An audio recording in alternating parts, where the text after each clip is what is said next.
Lo primero que quisiera haceros es trasladaros a todas un mensaje de confianza.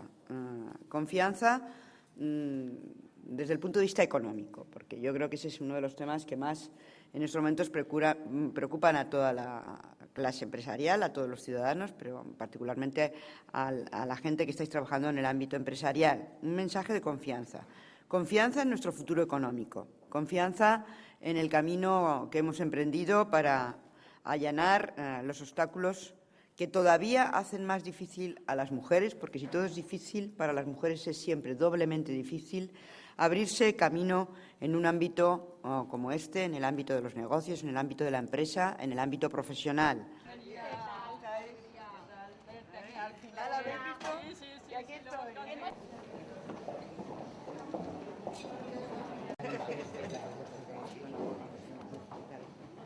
Era muy buena. Sí.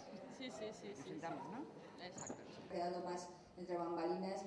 Si tuvimos algo enrollada, la llamamos Carmen y Carmen siempre sabemos